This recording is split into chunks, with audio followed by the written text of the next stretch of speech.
Hello दोस्तों, Govind head master classes में आप सभी का बहुत बहुत स्वागत करता हूं। आज हम लोग क्लास 7 का हिंदी मीडियम का बिहार बोर्ड का जो किसले बुक है उसका अध्याय 14 का प्रश्न अभ्यास हम लोग देखेंगे। तो पहला सवाल क्या है बच्चों? अवध नरेश राजकुमारों की परीक्षा क्यों लेना चाहते थे? ठीक है, तो इसका उत्तर क्या होगा? जाएगा बच्चों, राजा को अपना उत्तराधिकारी चुनना था। चूंकि राजा के तीनों लड़के बहुत पढ़े लिखे, बुद्धिमान और गुणी तो थे, लेकिन राजा को उनमें से श्रेष्ठ चुनना था।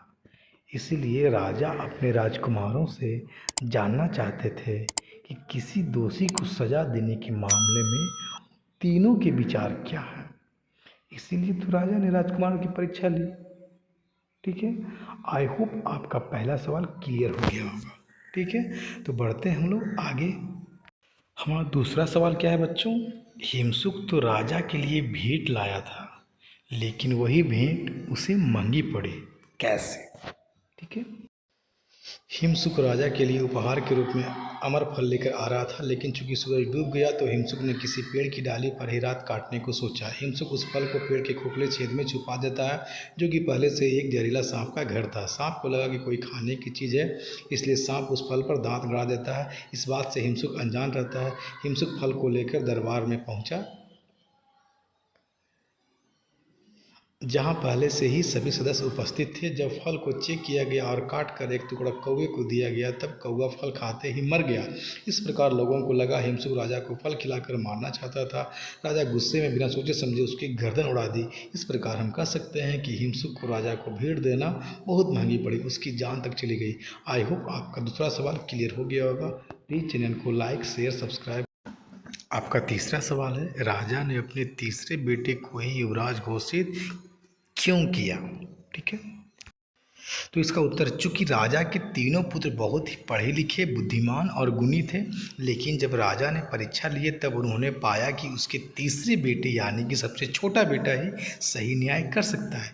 इसलिए राजा अपने तीसरे बेटे को ही युवराज घोषित किए। आई होप आपको ये तीसरा सवाल भी समझ में आ गया होगा। आगे देखते हैं नंबर 4। निम्नलिखित वाक्यांश किसने और किससे कहे? क मैं तुम्हारी माँ भी तुमसे मिलकर इतनी प्रसन्न होगी। तो किसने कहा था बच्चों? आपको याद होगा, हिमसुक के पिता ने हिमसुक से कहा था। ओके, नेक्स्ट है ख मैं 15 दिन बाद वापस जाऊंगा। तो किसने कहा था बच्चों? तो हिमसुक ने राजा से कहा। ओके, नंबर ग देखते हैं। बुद्धिमानी की बात यह होगी कि फल खाने से पहले इसे किसी जानवर को खिलाकर देख लिया जाए। तो यह बात कौन कहा था बच्चों? तो मंत्री ने राजा से कहा। ठीक है, नंबर घ देखते हैं। किसी को सजा देने से पहले इस बात का पूरा पता लगा लेना जरूरी है कि वह सचमुच अपराधी है या नहीं। तो ये बात कौन कहे थे बच्चों? तो आपको याद होगा लास्ट पैराग्राफ में, तो राजा के तीसरे राजकुमार ने कहा था राजा से। ठीक है, तो इसको यहीं पे समाप्त करते हैं। आई होप बाकी सारे क्वेश्चन आप लोग बना लीजिएगा, सिर्फ टिक करने का है, कोई दिक्कत नहीं है। प्लीज़ अगर चैनल पे पहली बार आए हों तो उसको सब्सक्राइब करें, चैनल को लाइक करें, शेयर करें, सब्सक्राइब